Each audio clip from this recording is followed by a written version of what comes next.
नमस्कार, स्वागत है आपका परिवर्तन टीवी में। आइए बढ़ते हैं खबरों की ओर। रतलाम शहर में बीती रात अज्ञात नकाबपोश हथियारबंद बदमाशों ने एक घर में घुसकर वारदात को अंजाम दे दिया। घर में मौजूद अकेली महिला को डराकर बदमाश नकदी और ज्वेलरी पर हाथ साफ कर गए। खास बात यह है कि वारदात के बाद बदमाशों ने घर में ही आराम किया और सुबह होने पर वहां से निकलकर भाग गए। सूचना मिलने पर औद्योगिक क्षेत्र थाना प्रभारी ने पुलिस बल सहित मौके पर पहुंचकर घटनास्थल का निरीक्षण किया। पुलिस बदमाशों का पता लगाने में जुट गई है। जानकारी के अनुसार वारदात लक्ष्मणपुरा निवासी अनीता फ्रांसिस के यहाँ हुई। फरियादी महिला ने पुलिस को जो बताया उसके अनुसार रात में वो अपने रूम में सो रही थी। करीब 3:30 बजे उनके बेड के पास खड़े होकर 2 युवकों ने उन्हें जगाया। युवकों के पास धारदार हथियार भी था। बदमाशों ने उन्हें हथियार दिखाकर डराया और उन्होंने जो भी जेवर पहन रखे थे सभी देने के लिए कहा। महिला ने चूड़ी, चेन सहित जो ज्वेलरी पहन रखी थी वो बदमाशों को दे दी। फरियादी के अनुसार वारदात के बाद बदमाश वहीं पर बेड पर लेट गए। बदमाशों ने महिला से उनका मोबाइल भी छीन लिया था। सुबह करीब 6:30 बजे बदमाशों की आपस में बात करने की आवाज महिला को सुनाई दे रही थी। सुबह जब बदमाशों की आवाज आना बंद हो गई तो महिला बाहर निकल कर आई। मैं अकेली थी। मेरा लड़का फारूक यूनिवर्सिटी में एग्ज़ाम देने चला गया। तो हम अकेले थे और 3:30 बजे रात को जब हम उठे कल, 2 लड़के चाकू, बंदूक और हंसिया लेके खड़े थे हमारे बेडरूम में। अलमारी खुली हुई थी और जब वो हम जगे तो उनको हमको हंसिया दिखा के, चाकू दिखा के हमसे, हम आगे जो सोने के आभूषण में पहने थे वो सब लूट। वो कंगन भी थे 4, 2 चेन थे और एक डायमंड का रिंग था और एक रूबी डायमंड का ईयरिंग। तो कितने का केस चोरी एटलीस्ट 8 लाख हाँ, आज नाइट में एक घटना घटी है। उसमें एक महिला यहाँ पर अनीता फ्रांसिस नाम की रहती हैं लक्ष्मणपुरा में। वो अकेली निवास करती है। उनके द्वारा सूचना आज दिन में मिली है कि वो नाइट में सो रही थी, तब कोई अज्ञात 2 व्यक्ति आए हैं। फेस कवर किया हुआ था, उनके हाथ में हंसिया पकड़ा हुआ था और उन्होंने बिल्कुल बातों बातों में बोला कि हमारे पास ये धारदार हथियार है, कि आपने जो पहना वो हमको दे दो। तो उनके गले की चेन, कान की रिंग और हाथ की ब्रेसलेट वगैरह निकलवा लिया है। और फिर पैसे का पूछा उन्होंने, तो उन्होंने बोला कि अलमारी में पैसे रखे हुए हैं। तो बैग में से पैसे निकाले उन्होंने और कम से कम 3-4 घंटे उन्होंने रुकाया, यहाँ पर रोके हैं वो रहे। और सुबह 6:30-7 बजे आराम से निकल के चले जाते हैं। फिर महिला डर के कारण रिपोर्ट लिखवाने नहीं आती है। फिर लगभग अभी आई ही है 2-3 बजे घटनास्थल का निरीक्षण किया है। संभवतः ऐसा प्रतीत होता है कि कोई 2 अज्ञात व्यक्ति आए थे, अंदर एंट्री करे हैं दरवाजे की चटकनी का तोड़ के, और महिला को डरा धमका के जो उनको ज्वेलरी पहनी थी वो ले गए हैं और 1.5 लाख रुपए नगद ले गए हैं। अभी अपराध पंजीबद्ध कर रहे हैं, विवेचना में लेकर कार्रवाई की जाएगी। इसमें बताना चाहूँगा कि ये 6 और 7 की दरमियानी रात की घटना है।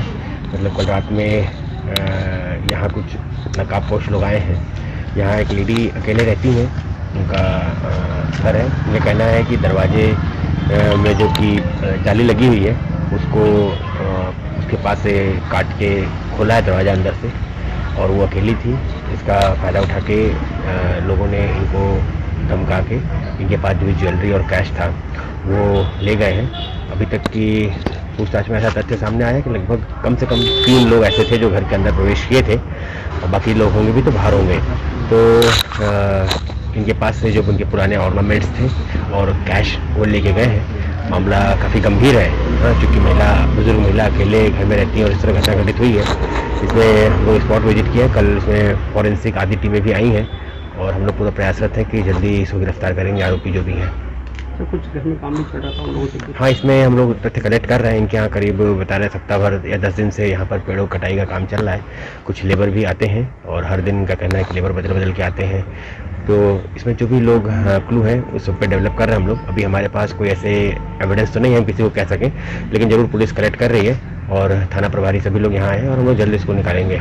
रात भर रुके रहे, हथियार भी कोई एसएसएन का कहना है कि लगभग 3:30 बजे के आसपास वो घर में प्रवेश किया। उनके पास एक हथियार था और एक चाकू था जो इन्होंने देखा। इनके पास हथियार चाकू से इन्होंने डराया और इनके पैसे की मांग की और ज्वेलरी जो पहनी हुई थी वो इनसे उतरवाया। इनका कहना है कि इन्होंने मौका देखकर ये जाकर बाथरूम में छिप गई। उसके बाद यह कहना है कि इनके बाथरूम के बाहर जो रूम है, बेडरूम है, वहाँ पर वो सुबह लगभग 6:30 बजे तक वेट करते रहे और फिर जब ये बाहर नहीं निकली तो फिर इनका मोबाइल फ़ोन लेके गए और बाहर फेंक दिया मोबाइल फ़ोन और फिर यहाँ से चले गए वो लोग। कटनी में मध्य प्रदेश स्थायी कर्मी कल्याण संघ ने कलेक्टर प्रियंक मिश्रा को एक सूत्रीय मांग का ज्ञापन सौंपा।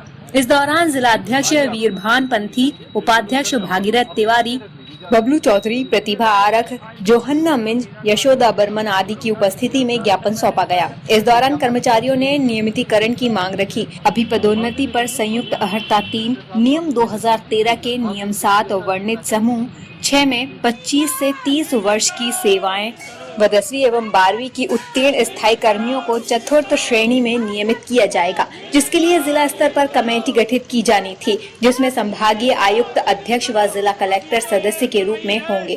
लेकिन आज दिनांक तक इस पर अमल नहीं किया गया, जबकि अन्य जिलों में प्रक्रिया चालू है।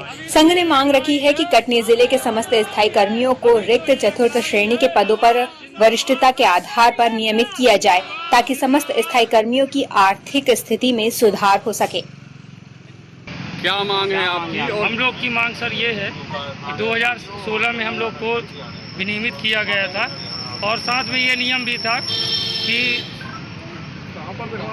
पत्र क्रमांक F5 2013 7 अक्टूबर 2016 के अनुसार यदि रिक्त पद होंगे नियमित वाले तो हम लोग को पूर्ण रूप से नियमित किया जाएगा। उस समय विनियमित किया गया था। दूसरे जिलों में सर छिंदवाड़ा हुआ, छतरपुर, वहाँ सभी कर्मचारियों को रिक्त पदों पर नियमित किया जा रहा है, जबकि कटनी जिले में कई बार आवेदन देने के पश्चात भी हम लोगों को नियमित नहीं किया गया। कितने रिक्त पद हैं और आप लोग कितने लोग आए हैं, कहाँ से हैं? सर हम लोग आदिम जाति कल्याण विभाग PHE और मध्य प्रदेश लोक निर्माण विभाग PWD से आए हुए हैं और रिक्त पद की जानकारी हम लोग के पास नहीं है, वो तो संबंधित विभागों के पास है। जी बताइए, किन मांगों को लेकर आज आप रैली निकाले हैं? प्रदेश स्थायी कर्मी कल्याण संघ के समस्त कर्मचारी हैं जिनको कि सभी विभागों में जिनको कि हम लोगों को 25 से 30 वर्ष सेवा करते हो गए शासन की, आज तक हम लोग को नियमित नहीं किया गया है। कौन था? 2016 में 7 अक्टूबर 2016 में हम लोग को स्थायी विनियमितीकरण किया गया था, जबकि नियमितीकरण किया जाना था। शासन के आदेश अनुसार पत्र क्रमांक 5/1/2013 1/3 7 अक्टूबर 2016 से नियमित किया जाना था। रिक्त पदों पे नियमित, रिक्त पदों पे जो भी मतलब रिक्त पद है उसमें हम लोग को नियमित किया जाए। छत्तीसगढ़ और ये छिंदवाड़ा 2 जिलों में सभी कर्मचारियों को नियमित किया गया है। रीवा में 3 साल की बच्ची के साथ युवक द्वारा रेप करने की खौफनाक घटना सामने आई है। मां के आंचल में सो रही बच्ची को आरोपी चुपके से उठा ले गया था और उसके साथ ये घिनौना कृत्य किया। समीप ही चल रही बर्थडे पार्टी में बज रहे डीजे की तेज आवाज ने बच्ची की चीखों को दबा दिया। खून से लथपथ हालत में वह वापस बच्ची को घर छोड़कर फरार हो गया। देर रात परिजन उसे थाने लेकर पहुंचे। रोंगटे खड़े कर देने वाली ये घटना जनेह थाना क्षेत्र की बताई जा रही है। फिलहाल के लिए इस बुलेटिन में इतना ही। ताजा तरीन खबरों के लिए आप देखते रहिए परिवर्तन टीवी। नमस्कार।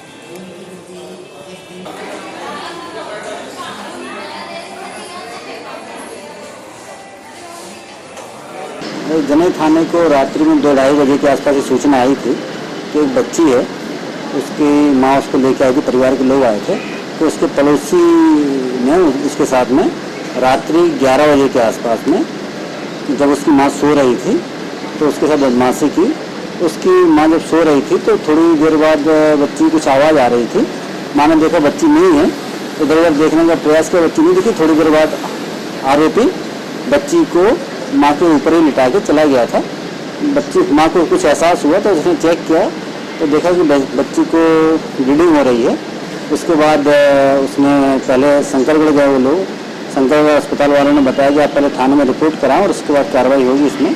उसके बाद रात्रि में थाने आए, थाने वाला तत्काल प्रकरण पंजीबद्ध करके और पीड़िता के लिए उपचार के लिए एसडीएम यहाँ रीवा भिजवा दिया है। पीड़िता अभी ठीक है और आरोपी को गिरफ्तार कर लिया गया है। आरोपी उसका पड़ोसी था पीड़िता का और उसको भैया भैया करके बुलाती थी।